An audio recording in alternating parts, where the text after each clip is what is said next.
ॐ सच्चिदानन्दरूपाय विश्वोत्पत्त्यादिहेतवे तापत्रय विनाशाय श्रीकृष्णाय वयं नमः।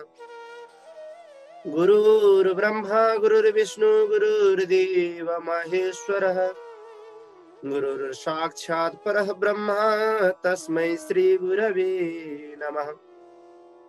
जेहि पर कृपा करहि जनु जानी कवियो राज न रचावै भानी मोरी सुधारी सो सब बाती जासु कृपा नै कृपा गाती। ओम हरै नमः परमात्मने नमः।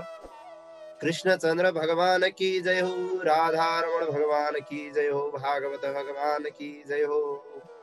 श्रीमद् भागवत महापुराणको चर्चा परिचर्चा सत्संग गर्दै गर्दै हामीहरू अद्भुत रामचरित्रमा प्रवेश गरेका छौं। यानी कि नवम स्कन्धको 10औं अध्याय रामचरित्र लीला, रामको लीला सुन्दै थियौं। त्यो 10औं अध्यायमा, नवम स्कन्धको 10औं अध्यायमा रामचरित्र संक्षिप्तमा बताइएको थियो भने अन्य रामचरित्रका अन्य लीलाहरू के कसरी अगाडि बढे भन्दा एकादश अध्यायमा, नवम स्कन्धको एकादश अध्यायमा यो बताइन्छ। श्री शुक उवाच, सुखदेव स्वामी भन्नुहुन्छ, भगवानात्मनात्मानं राम उत्तम कल्पकैः सर्वदेवमयं देव निजेथाचार्यवान् मखैः। भगवान रामले यसरी राज्य सञ्चालन गर्नु भइसकेपछि वशिष्ठलाई आचार्य बनाएर उत्तम उत्तम प्रकारका यज्ञ सामग्रीले युक्त भएका यज्ञहरूद्वारा रामले आफैले सर्वदेवमय स्वरूप, स्वयं आफ्नै स्वरूपको यज्ञ गर्नु, पूजा अर्चना गर्नु। यहाँ आश्चर्य लाग्दो कुरो छ, राम आफै स्वयं परमात्मा हुनुहुन्छ। अब रामले यज्ञ गरे भनेपछि कसको यज्ञ गर्नुभयो होला त भन्दा रामले आफ्नै यज्ञ गर्नुभएको, दोस्रोको यज्ञ गर्नुभएको होइन, कुनै दोस्रो यज्ञ गर्नुभएको होइन। अब रामले आफूले आफ्नो लागि किन यज्ञ गर्नु पर्थ्यो त भन्दा एउटा भगवान श्रीकृष्णले गीतामा एउटा के नियम बताउनु भएको छ भने, हे अर्जुन, तिमीलाई एउटा के गोप्य कुरा बताउँ भने, मैले जुन लीला कथाहरू, मैले जुन चरित्रहरू देखाइदिन्छु त्यो चरित्रहरूलाई मनुष्यहरूले पालन गर्छन्, त्यो चरित्रलाई मनुष्यहरूले फलो गर्छन्, त्यसैलाई फलो गर्छन्। अब अहिले मैले यज्ञ आदि गरिन, अहिले मैले पूजा अर्चना गरिन भने त त्यो मनुष्यहरूले त्यो केही पनि कर्मै गर्न छोडिदिन्छन्। त्यसैले लोकलाई देखाउनको लागि, लोकलाई शिक्षा दिनको लागि रामले पनि यहाँ यज्ञ गर्नुपर्छ भन्ने कुरा शिक्षा दिनुभएको छ। रामले यज्ञ सुरु गर्नुभएको छ लोकलाई देखाउनको लागि। हे लोकका प्राणी हो, राज्य मात्र पाएर हुँदैन है, धर्म कर्म पनि गर्नुपर्छ, यज्ञ आदि पनि गर्नुपर्छ। राज्य पाइयो, सीता पाइयो, लङ्का जितियो, सारा जितियो, गरियो भनेर हुँदैन, यज्ञ आदि पनि गर्नुपर्छ, तिमीहरूको कर्तव्य हो भनेर यहाँ सिकाउनको लागि आफैले नै भगवानले, रामले यज्ञ गर्नुभएको कुरा बताउनु भएको छ। यसरी यहाँ यज्ञ गर्नुभएको छ। सम्पूर्ण भूमण्डलका अधिकारी बनेका ब्राह्मणहरू हैन, श्री भगवान रामले चाहिँ एकदम ब्राह्मणहरू मध्ये होतालाई पूर्व दिशामा, ब्रह्मालाई दक्षिण दिशामा, अध्वर्युलाई पश्चिम दिशामा, सामगान गर्ने उद्गाताहरूलाई चाहिँ उत्तर दिशामा राखेर, यी चारैवटा दिशामा राखेर आचार्यहरूलाई सुम्पिएर यज्ञ आदि गर्नुभयो। यस्ता प्रकार सबै कुरा दान गरिसकेपछि श्री रामले केवल आफ्नो शरीरका केही गहना र कपडा मात्रै बाँकी राख्नुभयो र बाँकी रहेको सबै विदेह राजपुत्री महारानी सीताले पनि माङ्गलिक कपडाहरू, गहनाहरू मात्रै, आफूलाई चाहिने कुरा, आफ्नो शरीरको लागि ढाक्ने कुराहरू मात्रै राख्नुभयो। बाँकी सबै गर्दै जानुभयो। दान गर्नुपर्ने कुराहरू दान गर्नुभयो, सुम्पिने कुराहरू सुम्पिनुभयो, यसरी गर्दै जानुभयो। ब्राह्मणलाई नै इष्टदेव मान्नुहुन्थ्यो भगवानले, ब्राह्मणको पूजा गर्नुहुन्थ्यो। ब्राह्मण भनेपछि अत्यन्तै अद्भुत प्रेम गर्नुहुन्थ्यो रामले। श्री रामद्वारा चाहिँ आफूहरूप्रति गरेको जुन प्रेम, स्नेह, सम्मानलाई देखेर अत्यन्त प्रसन्न हुनुभएका आचार्य जो ब्राह्मणहरू हुनुहुन्थ्यो, उहाँहरूले पनि आफूले प्राप्त गरेको जुन भूमण्डल रामलाई नै समर्पित गरिदिनुहुन्थ्यो। राम चाहिँ के गर्नुहुन्थ्यो, हे प्रभु, हे ब्राह्मण देवता, यो राज्य तपाईँको हो भनेर राज्य नै दान गरिदिनुहुन्थ्यो ब्राह्मणलाई। ब्राह्मणहरू फेरि के भन्थे, हामी ब्राह्मण जातिहरू, हाम्रो काम भनेको मन्त्र पढ्ने, वेद पढ्ने काम हो, यो राज्य सञ्चालन हाम्रो काम बसको बात होइन, हजुरलाई नै भयो भनेर रामलाई नै फिर्ता दिन्थ्यो। एउटालाई दान दिने, एउटाले एउटालाई दान दिने, यस्तो चलन चल्थ्यो। ब्राह्मणलाई यो भनेको के हो भने राज्य सञ्चालन गर्दाखेरि ब्राह्मणको अनुमतिमा चल्ने, ब्राह्मणको आज्ञा लिएर चल्ने राज्य, त्यसरी ब्राह्मणको पूजन गर्नुहुन्थ्यो रामले। हे भगवान, संसारका मालिक हजुरले नै हाम्रो भित्री हृदयमा बसेर आफ्नो दिव्य तेजद्वारा रहेको यो जुन अज्ञान रूपी अन्धकारलाई नाश गर्नुभएको छ हजुरले, अत हामी सबै कुरा हामीलाई दिनुभएको छ, बाँकी केही कुरा पनि छैन। नमो ब्रह्मण्य देवाय रामाय कुण्ठमेधसे उत्तम श्लोक धुर्याय न्यस्त दण्डार्पिताङ्घ्रये। ब्राह्मणलाई चाहिँ आफ्नो इष्टदेव मान्नुहुने, ब्राह्मणलाई नै देवता इष्टदेव मान्ने के, हामी चाहिँ इष्टदेव भनेको फलानु फलानु भनेर इष्टदेव मान्छौँ नि आफ्नो प्यारो देवता हो। भगवान राम चाहिँ ब्राह्मणलाई नै इष्टदेव भन्नुहुन्थ्यो। नमो ब्रह्मण्य देवाय, हेर्नुहोस् त, ब्रह्मण्य देव, हे मेरा ब्राह्मण देव, हे मेरा गुरु, हे मेरा भगवान, देवताको के अरे भगवान, ब्राह्मणको भगवान, देवता, यसरी चलेको थियो। परम ज्ञानी, परम कीर्तिशाली, श्रेष्ठ एवं कहिले अरूलाई दुःख नदिने सज्जनहरूमा चाहिँ आफ्नो चरण सुम्पिने श्री रामलाई नमस्कार छ। यस्ता ब्राह्मणलाई नै इष्टदेव मान्नुहुने त्यस्ता रामलाई नमस्कार छ। एकपटक आफ्नो प्रजाको स्थिति बुझ्नका लागि श्री राम रातमा कसैले नदेख्ने गरी निस्किनु भएको थियो। यसरी दिनचर्याहरू चल्दै थियो। रातको समयमा राम चाहिँ अब प्रजाहरूले चाहिँ के भन्छन् त रामको बारेमा, जासुसी के यसलाई चाहिँ भन्छन्, थाहा नहुने गरी, प्रजाहरू कसैलाई पनि थाहा नहुने गरी राम चाहिँ अर्कै भेष बदलेर रातिको समयमा के भन्छन् त, कसको घरमा अब कुराहरू के आउँछन् भनेर घुमिरहनु भएको थियो। त्यसै बखतमा चाहिँ कसैले, कुनै एउटा व्यक्तिले चाहिँ एकदम सीता महारानीको बारेमा, सीताको बारेमा गलत वचनहरू बोलिरहेको रामले सुन्नुभयो। अत्यन्तै गलत बोलिरहेको सुन्नुभयो। दुष्ट स्वभाव भएकी व्यभिचारिणी, अर्काको घर गएकी तँलाई भनेर गाली गर्दै रहेछ कसैले आफ्नी श्रीमतीलाई नि। त अर्काको घर गइस्, त व्यभिचारिणी, जोसँग नि हिँडिस्, तँलाई म स्वीकार गर्नेवाला छैन। त्यो स्त्री लम्पट रामै हो र म, त्यो रामले स्वीकार गरेको, त्यो स्त्री लम्पट रामले स्वीकार गरे भन्दैमा तँलाई म स्वीकार गर्छु भन्ने ठानेकी छेस्।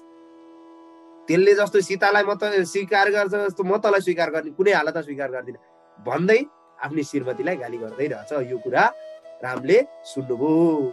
यस्ता प्रकार जे मनमा लाग्यो त्यही बोल्ने मूर्खहरूबाट चाहिँ ल्याइएको, मूर्खहरूद्वारा चाहिँ सजिएको, पूजा गरिएको होइन, आरोपदेखि चाहिँ डराएर रामले चाहिँ सीतालाई चाहिँ अब त्यो मूर्खले चाहिँ आरोप लगाएको हुनाले, मूर्खको बोलीद्वारा आरोप गरिएको हुनाले, प्रजाहरूको खुसीको लागि, मूर्ख पनि खुसी होस् भन्नको लागि र प्रजाहरूमा गर्नुपर्ने कर्तव्य चाहिँ आफूले सिकाउनु पर्ने कुरामा कुनै पनि चुक नहोस् भन्नको लागि रामले के गरिदिनु भयो, सीतालाई परित्याग गरिदिनु भयो। कसैले यही घटनालाई लिएर रामले सीतालाई हेला गरेको, रामले सीतामाथि अत्याचार गरेको आदि भन्नुहुन्छ, तर यो एउटा लीला मात्रै थियो। यहाँ केही घटना हुनु थियो, त्यो लीला मात्रै थियो, एउटा बहाना चाहिएको थियो भगवानको। राम र सीता कहिले अलग हुन सक्ने चिज हो? एउटा सिक्का छ, त्यसको दुईटा पाटा अलग बनाउँछु भने अलग हुन्छ? हुनै सक्दैन। राम र सीता भनेको त्यस्तो चिज हो जसमा अलग हुनै सक्दैन। दुईटै एउटा शरीर हो भने एउटा प्राण हो, एउटा प्राण हो भने एउटा मन हो। यसरी अलग हुने चिज होइन। यहाँ केवल लीला देखाउनको लागि, एउटा घटनाक्रम देखाउनको लागि र एउटा आचार चाहिँ स्थापित गरिरहनको लागि मूर्ख पनि प्रसन्न होस् भनेर सीतालाई त्याग गरिदिनु। पतिद्वारा त्याग गरिएकी सीता वाल्मीकि ऋषिको आश्रममा पुग्नुभयो। वाल्मीकि गर्भवती हुनुहुन्थ्यो सीता। त्यही बेलामा प्रसव व्यथा लाग्यो। कुश र लव दुईजना जुम्ल्या छोरा जन्माउनु भयो सीताले। दुवैजनाको निवारण आदि कर्महरू भयो वाल्मीकि मुनिले गर्नुभयो। राजा परीक्षित लक्ष्मणका अंगद चित्रकेतु नाम गरेका दुईवटा छोरा जन्मिनुभयो। भरतका पनि तक्ष र पुष्कल नाम गरेका दुईवटा छोरा जन्मिए र शत्रुघ्नका पनि सुबाहु र श्रुतसेन नाम गरेका दुईवटा छोरा जन्मिए। यसरी वंश विस्तार अगाडि बढ्यो। भरतले दिग्विजयको क्रममा करोडौं गन्धर्वहरूलाई मारे। भरतले गन्धर्वहरूलाई मारेर ल्याएको थियो सबै सम्पत्तिहरू रामलाई चढाएका थिए, आफूले राखेनन्। एक रति पनि एउटा तिला गेडा पनि मैले जितेर ल्याएको भनेर राखेनन् रामले, भरतले रामलाई चढाउनु भयो। शत्रुघ्नले पनि मधु दानवको चाहिँ छोरो लवणलाई चाहिँ लवण नाम गरेको राक्षसलाई मारेर मधुवनमा चाहिँ मथुरा नाम गरेको सुन्दर सहर बनाउनु भएको थियो। मधुवनमा कसले भन्दा शत्रुघ्नले। पतिद्वारा परित्याग गरिएकी सीताले पनि आफ्ना दुईवटा छोरा जो चाहिँ महर्षि वाल्मीकिलाई सुम्पिनु भएको थियो ज्ञान आर्जनको लागि र आफू भगवान श्री रामको चरणको ध्यान गर्दै गर्दै पृथ्वीमा प्रवेश गर्नुभयो। पृथ्वी माता पृथ्वीकी छोरी पृथ्वीमा नै जानुभयो। हेर्नुहोस्, पृथ्वीकी छोरी भनिन्छ सीतालाई, होइन? पृथ्वीकी छोरी सीता पृथ्वीमा नै प्रवेश गर्नुभयो। यसरी सीताले पृथ्वीको गर्भमा प्रवेश गरेको खबर सुनेर भगवान रामले पनि विवेक गुमाएको जस्तो अवस्थामा प्राप्त हुनुभयो। सीताको गमनले रामलाई सह्य भएन। शोकले आवेगले चाहिँ एकदम आवेग शोकलाई चाहिँ रोक्न खोज्नुभयो, वियोगलाई रोक्न खोज्नुभयो, विवेकलाई कन्ट्रोल गर्न खोज्नुभयो, तर गाह्रो भयो उहाँलाई। परन्तु सीता अत्यन्तै सुशीलता आदि गुणहरूले सीताको त्यो गुणलाई सम्झिनाले राम भक्कानिनुभयो। सीता वियोग चाहिँ रामले सहन सक्नु भएन। स्त्री र पुरुषका बीचको सम्बन्धमा ईश्वरका लागि पनि दुःखको कारण बन्छ। स्त्री र पुरुषको सम्बन्ध, घर परिवार भने घर परिवारमै लिप्त भएको मान्छेको लागि यो स्त्री पुरुषको सम्बन्ध के होला भनेका भगवान राम हुनुहुन्थ्यो, सीता माता हुनुहुन्थ्यो, लक्ष्मी स्वरूपा हुनुहुन्थ्यो, राम पनि त्यस्तै भगवान हुनुहुन्थ्यो, सीता पनि भगवान हुनुहुन्थ्यो। उहाँहरूलाई त एकअर्काको वियोग जस्तो लाग्यो, एकअर्काले यत्रो घटना लीलाक्रम देखाउनु भयो भने सामान्य जीवलाई त के हुन्छ होला? त्यो पनि घर परिवारमा श्रीमतीमा छोराछोरीमा लिप्त भएको जीव, शान्तिलो जीव हो र लिप्तै भएको जीव। अरे भन्न छ त्यो जीवन। त्यस पछाडि भगवान रामले ब्रह्मचर्य व्रत पालन गर्नुभयो र 13,000 वर्षसम्म लगातार अग्निहोत्र आदि यागहरू गर्नुभयो। यसपछि रामले दण्डकारण्यका जुन काँडाहरूद्वारा घोचिएका जुन आफ्ना चरण पल्लवहरूलाई चाहिँ प्रिय भक्तहरूको हृदयमा राखेर ज्योतिर्मय धाममा भगवान राम पनि जानुभयो। यानि कि भगवान राम पनि आफ्नो धाम जानुभयो। राम गइसकेपछि रामको चरणलाई सम्झेर रामका भक्तहरू पनि रामको पछि पछि लागे। कति भक्तहरू रामको पछि पछि लागे, कति भक्तहरू रामको चरणलाई पुजेर बसे। यसरी रामको चरित्र यहाँ बताइयो। देवताहरूको अनुरोधलाई स्वीकार गरेर एकदम लीलामय शरीर मात्रै धारण गर्नुभएका श्री रामको समान तेजस्वी अर्को कुनै व्यक्ति संसारमा न उत्पन्न भयो, न भूतो न भविष्यति, न कहिले उत्पन्न भयो, न पछि कहिले होला। भगवान सामर्थ्यशाली भगवान रामले एकदम रामको जुन जीवन चरित्र छ त्यो सर्लक्कै मनुष्यहरूलाई सिकाउने खालको छ। रामले काहीँ पनि अद्भुत त्यस्तो हुनै नसक्ने, मानवले गर्न नसक्ने घटनाहरू, कृष्णको जस्तो अद्भुत अद्भुत लीलाहरू गर्नुभएको छैन रामले। कृष्णले त 2-4 चारवटा 5वटा रूप लिनुभएको छ। रामले त्यसरी कहिले पनि 2-4 रूप लिनु भएन। राम एउटा एक पत्नी व्रतधारु हुनुभयो। कृष्णले त कति पत्नी विवाह। कृष्णको र रामको चरित्र ठ्याक्कै उल्टो छ क्या, ठ्याक्कै उल्टो छ। त्यसैले कृष्णको चरित्रको उपदेश स्वीकार गर्नु, रामको चरित्रको जीवनीलाई आफ्नोमा उतार्नु गर्नु, रामका चरित्र हेर्नु। त्यसरी शिक्षा दिनको लागि, मनुष्यलाई शिक्षा दिनको लागि यो रामको चरित्र भएको थियो। केवल यो लीलामय कथा मात्रै भएको थियो, लीला मात्रै भएको थियो। यहाँ यो कुनै वास्तविक नभएर लीला भएको थियो। भगवानको लीला कथा हो यो। लीला, रामका लीला मात्रै कसले बुझेर सक्नु?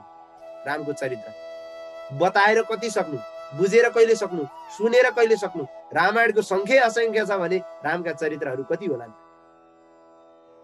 है?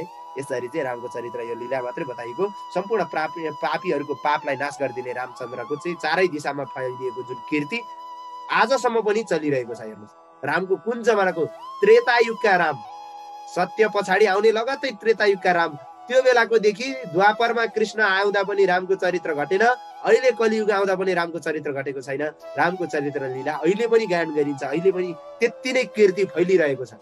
रामको कीर्ति कहिले पनि एक रति पनि घटेको छैन, एक रति पनि घटेको छैन। यसरी महर्षिहरूले चाहिँ ठुला ठुला राजभवनमा चाहिँ रामका कीर्तिहरू गाइरहन्छन्। एउटा कुरा चाहिँ के यहाँ बताउँ भने रामको चरित्र यस्तोसम्म भएको थियो अरे कि रामको चरित्र भइरहँदाखेरि वाल्मीकिले रामायण लेख्दाखेरि चाहिँ रामका कति चरित्र हुने बाँकी थियो अरे क्या। त्यसरी लेख्नु भएको वाल्मीकिले। वाल्मीकिको त्यस्तो बयान आउँछ। रामको चरित्र हुन बाँकी चरित्र पनि वाल्मीकिले चाहिँ पुस्तकमा पहिले भोलि अब राम यस्तो हुन्छ, भोलि यस्तो हुन्छ भनेर लेखिदिइसक्नु भएको थियो। त्यस्तो रामचरित्र। हरि अनन्त, हरि कथा अनन्त भने जस्तै राम अनन्त, राम कथा अनन्त। अब त्यो अनन्त कथाहरू बुझेर के सक्थ्यौँ, त्यस्तै रामको चरणमा हामी पनि पर्दछौँ। पृथ्वीका अधिपति सारा देवताहरू त्यस्ता रामको ध्यान गर्दछन् भने हामी पनि त्यस्ता रामको ध्यान गरौँ, त्यस्ता रामको चरणमा परौँ। जसले भगवान रामलाई प्रत्यक्ष स्पर्श दर्शन आदि गर्न पाए, उनीहरू भगवानको सान्निध्यमा बस्ने वा भगवानको अनुचरण हुने अवसर पाए, ती सबै भाग्यमानी हुन्, ती योगी हुन्, ती परम पदलाई प्राप्त गरे ती सबै योगी हुन्, तिनीहरू सामान्य जन होइनन्। र हे राजा परीक्षित, क्रूरता आदि दोषले रहित भएको व्यक्ति भगवान रामको चरित्रको श्रवण गर्नाले, चिन्तन गर्नाले आफ्नो सम्पूर्ण कर्म बन्धनबाट मुक्त हुन्छ। के गर्नु पर्यो? पहिला क्रूरता त्याग्नु पर्यो, विनयता हुनु पर्यो, ध्यान हुनु पर्यो, त्याग हुनु पर्यो। अनि रामको जस्तो गरिसकेपछि रामको चरित्र सुन्नाले, श्रवण गर्नाले, कसैलाई सुनाउनाले, कसैलाई बाँड्नाले, ल यो सुनोस् भनेर चाहिँ कामना गर्नाले पनि उसको जिन्दगी चाहिँ धन्य धन्य बन्छ। हे राजा, राजोवाच, राजा परीक्षितले यसै बिचमा प्रश्न गर्नुभयो, रामले भाइहरूप्रति कस्तो व्यवहार गर्नुभयो र भाइहरूले अयोध्यावासी प्रजाहरूप्रति कस्तो व्यवहार गरे? रामको र भाइको सम्बन्ध त्यति बुझिएन नि प्रभु, अयोध्यावासीहरूको सम्बन्ध त्यहाँ त्यति बुझिएन नि, किन हो भनेर चाहिँ सोधिसकेपछि सुखदेव स्वामी राजा परीक्षितलाई भन्नुहुन्छ, एकदम सिंहासन स्वीकार गरेपछि पनि तिनै लोकका मालिक भगवान रामले आफ्ना भाइहरूलाई दिग्विजयको आदेश दिनुभएको थियो। आफूले चाहिँ प्रजाहरूको प्रभाव बढाउँदै अयोध्या नगरीको रेखदेख गर्नुहुन्थ्यो। भाइहरू दिग्विजय गरेर आउनुहुन्थ्यो। त्यस समयमा अयोध्याका नागरीहरू अत्यन्तै सुगन्धित जलहरू वर्षाउँथ्यो। हात्तीहरूले चाहिँ मदधारा चाहिँ सिंचित हुन्थे होइन। सबै बाटाघाटाहरू सबै पिच भएको थियो। विकास पूर्व एकदमै विकास भएको थियो। बाटामा चाहिँ सुगन्धित द्रव्यहरू बग्थे होइन। श्री रामलाई प्राप्त गरेर अयोध्याका नगरीका कोही पनि व्यक्ति चाहिँ यस्तो थिएन कि जसको चाहिँ मनमा खुसी नहोस्। कोही पनि दिव्य व्यक्ति थिएन। मूर्खलाई समेत खुसी बनाउनको लागि आफ्नो पत्नीलाई त्याग गर्ने भनेपछि कतिसम्म प्रजाहरूको लागि गर्नुभएको थियो आफै कल्पना गर्नुहोस् होइन। राजभवन, मुख्यद्वार, सभाभवन, विहार, देवालय सारा सुनै सुनका थिए, कलशै कलश। अब मन्दिरहरू सबै सुनै सुनका, बाटाहरू सबै सुनै सुनले भरिएका, कलशहरू राखिएको भनेपछि अब त्यहाँका प्रजाहरू कति सुखी थियो होला हेर्नु। यसरी चाहिँ अयोध्या नगरी सुशोभित बनेकी थिइन् होइन। अयोध्या नगरी सधैँ सफा, सधैँ सुन्दर होइन। अनि सुपारीका वृक्ष, केराका खम्बाहरू, राम्रा राम्रा कपडा, ध्वजा पताकाहरूले नगरीहरू सधैँ सिगारिरहेको हुन्थ्यो। सधैँ अयोध्या हेर्दा चाहिँ यस्तो लाग्थ्यो कि सधैँ यहाँ चाहिँ यो एउटा दुलही सिँगारेको जस्तो सिँगारिन्थ्यो अयोध्या नगरी। यसरी सिँगारिएको हुन्थ्यो। यसरी हरेक ठाउँमा ऐना, रङ्गी बिरङ्गी ध्वजा, कपडा, फुल, माला, विचित्रका तोरणहरूले चाहिँ सधैँ सुशोभित भइरहेको हुन्थ्यो अयोध्या। आज एक दिनलाई होइन, सधैँलाई हातमा चाहिँ स्वागतका सामग्री लिएर ठाउँ ठाउँबाट आएका पूर्ववासीहरूले चाहिँ महाराज रामलाई चाहिँ आशीर्वाद दिन्थे।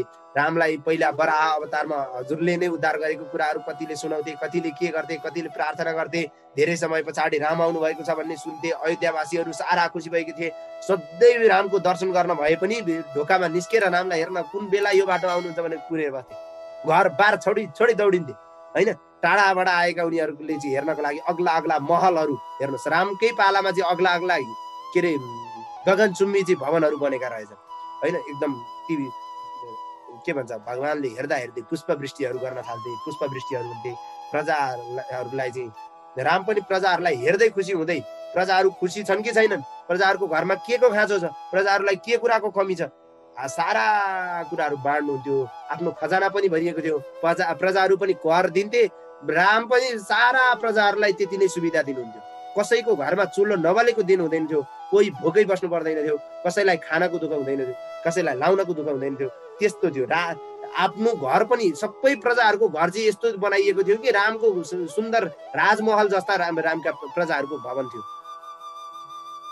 भगवानको त्यो राजमहल अत्यन्तै मुगा, तामा निर्मित द्वारहरू, वैदुर्य मणिहरूद्वारा बनाइएका खम्बाहरू होइन, मरकत मणिहरूले चाहिँ सजाइएका ती स्फटिकहरूले चाहिँ भित्ताहरू, ती सारा सुशोभित भएको रामको भवन थियो। रामचन्द्रको त्यस्तो राजमहल रङ्गी बिरङ्गी माला, कपडा, ध्वजा, पताका, विभिन्न मणि माणिक्य, मोती, सुन, चाँदी, हिरा, मोती आदि सामग्रीले सुशोभित भएको सारा त्यो थियो। आभूषणहरूलाई हरेक दिन सफा गर्ने नोकर चाकर, ती सेवा गर्ने मान्छेहरूको चाहिँ लावा लस्कर लाग्थ्यो। आज यो म पुस्छु, आज यो म पुस्छु भन्नेको चाहिँ भिड हुन्थ्यो त्यो। आज बाटो सफा गर्ने पालो मेरो भनेर प्रजाहरूमा चाहिँ लडाइँ हुन्थ्यो त्यो। त्यस्तो थियो। अब यहाँ त फोहोर गर्ने, अहिले हेर्ने भने त फोहोर गर्ने चाहिँ म भनेर लडाइँ हुन्छ। तैँले भन्दा बढी मैले फोहोर गर्ने भनेर। त्यति बेला चाहिँ सफाइ गर्नलाई लडाइँ हुन्थ्यो। त्यति सफा थियो त्यो नगर आफूले गरे त हुने हो। कोही अद्भुत पुरुष आएर हाम्रो नगरी त सफा गरिदिँदैन, गरिदिन्छ? गर्दिँदैन, पक्कै पनि गर्दिँदैन। जितेन्द्रियहरूमा श्रेष्ठ आत्माराम श्री रामचन्द्र चाहिँ दिव्य महलहरूमा बस्नुभएको थियो। रामको महल जति सुन्दर थियो, प्रजाहरूका महल त्यति नै राम्रा थिए, कसैले पनि दुःख पाउनु भएको थिएन। पत्नी सीताका साथमा यसरी राम रमण गर्नुहुन्थ्यो। प्रजाहरूद्वारा चाहिँ नित्य निरन्तर ध्यान गरिने चरण कमल ध्यान गरिने श्री रामले धेरै वर्षसम्म राज्य गरेर धर्मपूर्वक राज्य गर्नुभएको थियो। पनि नियम नीति नियमपूर्वक राज्य गर्दै समय अनुसार चाहिँ आफ्नो भोग वस्तु चाहिँ गर्दै आफ्नो जुन भोग पदार्थ जुन गर्नु थियो, जे नियम अनुसार राज्य छोड्दै भन्दा छोड्दै पनि छ, राज्य ग्रहण गर भन्दा ग्रहण गरेर पनि छ। आफ्नो नियम भोग पदार्थ अनुसार चाहिँ भोग गर्दै राम राज्य त्यस्तो राज्यको चाहिँ परिकल्पना सम्झिनुहोस्। राम राज्यको परिकल्पना गर्छन् अहिलेका मान्छेहरू भन्दा त्यस्तो थियो राम राज्य, त्यति खुसी थिए प्रजाहरू भन्दै रामको यो चरित्र अरू उपाख्यान रहेको। रामको चरित्र लगभग यही नै पूर्ण विराम हुन्छ। अब अगाडि रामको चरित्रबाट को अगाडि बढ्यो, रामका चरित्र छोराहरूबाट को जन्मिए भन्ने कुरा वंश विस्तार अगाडि हुन्छ। अद्भुत कथा रामको इक्ष्वाकु आदि वंश विस्तारको चाहिँ अन्य राजाहरूको पनि वर्णन आउँछ। इक्ष्वाकु वंशीय राजाहरूको वर्णन पनि आउँछ, रामको वंशको वर्णन पनि आउँछ भन्दै इति श्रीमद् भागवती महापुराणे पारमेहंस्याम संहितायां नवम स्कन्धे रामोपाख्याने एकादश अध्याय 11औं अध्यायमा गरिएको रामको यो छोटो मिठो भगवत परिचर्चा 10 र 11 मा जम्मा 2 अध्याय मात्रै। त्यत्रो रामायण छ, 2 अध्याय चर्चा छ, जम्मा सूत्रमा पनि पुगे होइन होला। अत्यन्तै सूत्रात्मक, अत्यन्तै छोटो गरिएको रह्यो रामचरित्र।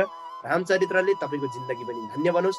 रामचरित्र सुन्नाले तपाईको जिन्दगी पनि उज्जवल बनोस्। रामका चरित्रहरूलाई आफ्नो जीवनमा एउटा दुईटा मात्रै सक्नुहुन्न भने, जिन्दगी सबै रामचरित्र सक्नुहुन्न भने एउटा दुईटा पनि मात्रै भए पनि रामचरित्रलाई आफ्नो जिन्दगीमा धारण गर्नुहोस् तपाईहरू श्रोताहरू सबैले भन्दै रामचरित्रको यो अद्भुत कथाले सबैको हृदयमा राम भगवान प्रति पूर्ण भक्ति बढाओस् भन्दै रामको आशीर्वाद प्राप्त होस्, हामी सबैलाई रामको कृपा प्राप्त होस् भन्दै यो भगवत परिचर्चालाई पूज्य गुरुवरका चरणकमलमा, भागवत भगवानका चरणकमलमा र राम भगवानका चरणकमलमा विश्राम गरौँ।